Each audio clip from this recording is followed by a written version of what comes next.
अचानक हुए इस हमले से आहान खुद को संभाल नहीं पाया।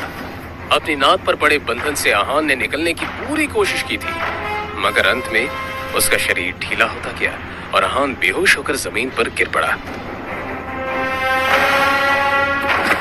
जाहिर था आहान को रुमाल में लगे क्लोरोफॉर्म की मदद से बेहोश किया गया था, और फिर जैसे ही वो बेहोश हुआ, उसके सामने दो चेहरे आकर खड़े हो गए। उनका नाम शौर्य और शगुन था। दोनों के चेहरे पर एक विजयी मुस्कान थी। तभी शगुन ने शौर्य से कहा,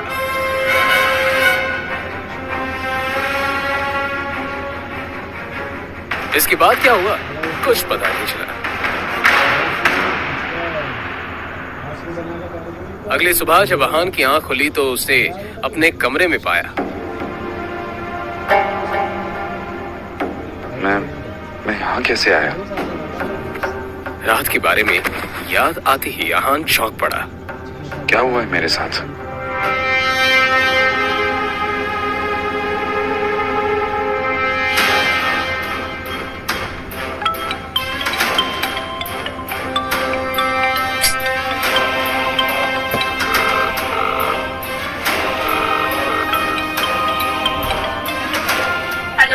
शगुन, ये क्या खेल चल रहा है? कहाँ हो तुम?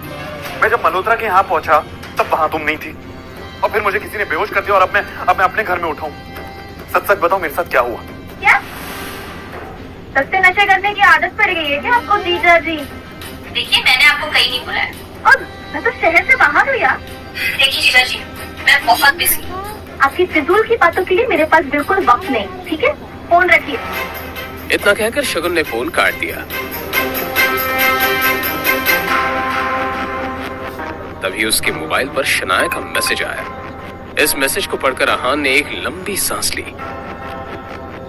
और फिर उसके मोबाइल पर विक्रम का फोन आया। फोन उठाते ही विक्रम ने कहा, अब आप अपना काम शुरू कर सकते हैं। फिलहाल आपके रहने के लिए रोजवुड स्प्रिंग में एक घर बुक कर दिया। आप जाकर देख सकते हैं, मगर उस कार्तिक कोहली से बच कर रहना। वो बहुत ही चालाक है और अपना काम निकालने में काफी माहिर। रोजवुड स्प्रिंग के बारे में आहान ने बहुत सुन रखा था। एक फ्लैट की कीमत भी वहां 50 करोड़ से कम नहीं थी। उसे याद था कि शनाया को ये जगह बहुत पसंद थी। अरे ओ, रुको, कौन हो तुम और इस तरह से अंदर क्यों जा रहे हो? वो मुझे यहाँ पे घर खरीदना है, बस वही देखने जा रहा हूँ। ए भाई, आजकल तो कोई भी ऐसे ही इधर मुंह उठा के चला आता है, और तुम्हारी तो इधर देखने तक की भी औकात नहीं है, और बातें बड़ी बड़ी कर रहे हो। चलो निकलो यहाँ से, निकलो। एक तो किसी के कपड़े देखकर उसे जज करना गलत बात होती है, और यहाँ हर गेस्ट के साथ आप ऐसी बात करते हैं क्या? मुझे जाने। अरे जाओ निकलो, अपनी गाड़ी लेके निकलो, चलो। और फिर इस तरह से उनके बीच बात काफी बढ़ गई।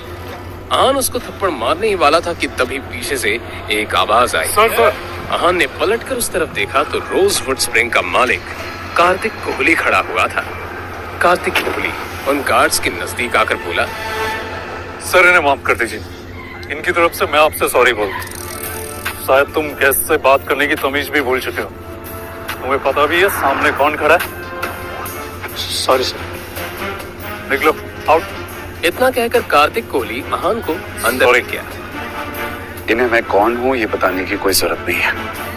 बस इन्हें ये पता होना चाहिए कि अगर कोई गरीब भी यहाँ पे आ जाए ना, तो उसके साथ भी सलीके से पेश आना चाहिए। जी जरूर।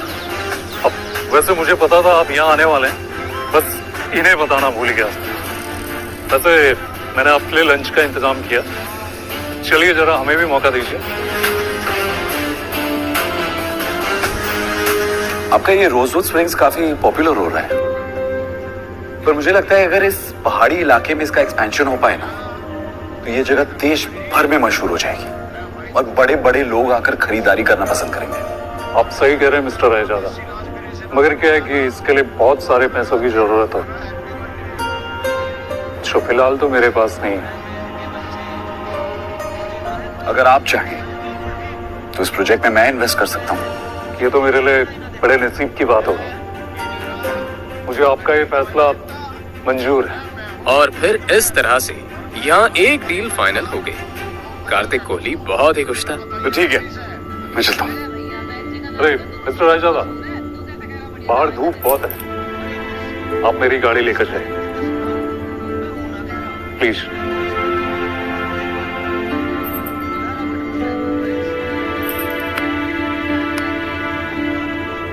फिर अहान उस गाड़ी में बैठा और ड्राइव करते हुए निकल गया।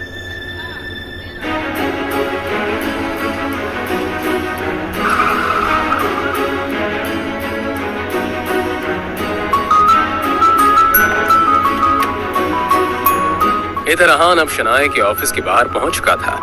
आज वो इस गाड़ी पर शनाए को ले जाने वाला था। बाहर निकलते ही शनाए हैरानी से अहान को देखकर बोली, ये इतनी महंगी गाड़ी रेंट करने की क्या जरूरत थी? अरे आप टेंशन मत लीजिए, इसे मेरे एक दोस्त ने ऑफर किया। आप चलिए चलते।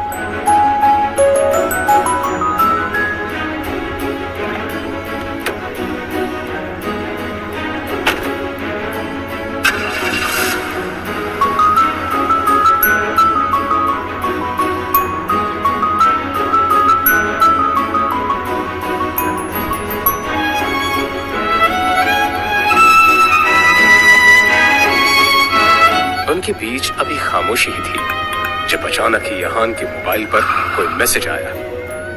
अहान ने एक हाथ उठाकर देखा तो शौर्य का मैसेज था। उस मैसेज को खोलते ही अहान का हाथ लड़खड़ा गया। क्या हुआ? हाँ? कुछ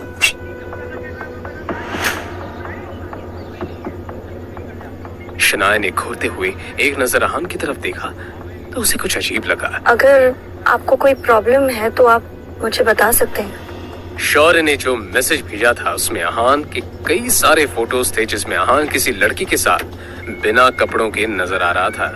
दोनों उस तस्वीर में काफी ज्यादा इंटीमेट थे। तभी अहान को एक और मैसेज आया जिसमें लिखा हुआ था, तुम्हारी ये सारी तस्वीरें अब शनाया को मिलने वाली हैं। जल्दी घर पहुंच जाओ। ये मैसेज पढ़ते ही अहान की हालत खराब हो चुकी थी।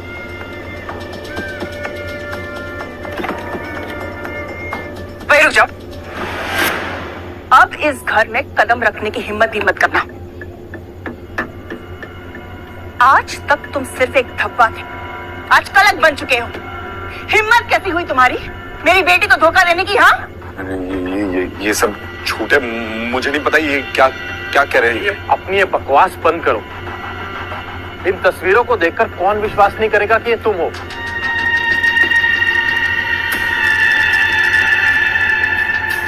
कहते हुए शौर्य ने मोबाइल शनाए के हाथों में दे दिया। शनाया हैरानी से सभी फोटो देखे जा रही थी। उसकी आंखों में आंसू आ चुके थे। एक नजर शनाए ने अहान की तरफ देखा तो अहान ने कहा,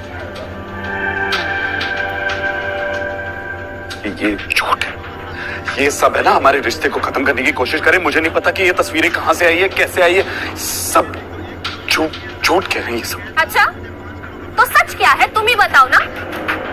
पैसे के लालच के लिए तुमने शादी तो कर ली, लेकिन तुम्हारे अंदर की हवस की आग अब भी जिंदा है। और हाँ, तुम कौन से रिश्ते की बात कर रहे थे?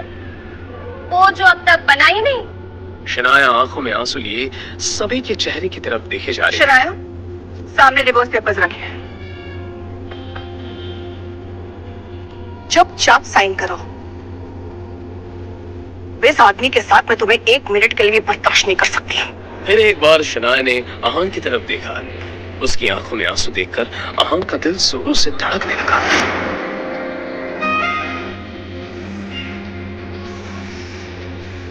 शनाया भारी कदम से उस टेबल की तरफ बढ़ रही थी जहां पर डिवोर्स पेपर रखा हुआ था।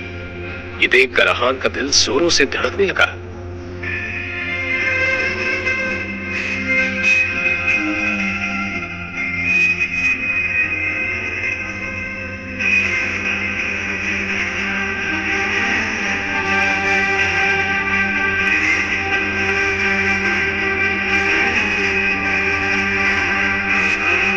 क्या शनाया अहान को तलाक दे देगी या फिर आएगा कहानी में नया मोड़? जानने के लिए बने रहिए इस कहानी के साथ सिर्फ और सिर्फ पॉकेट एफएम पर।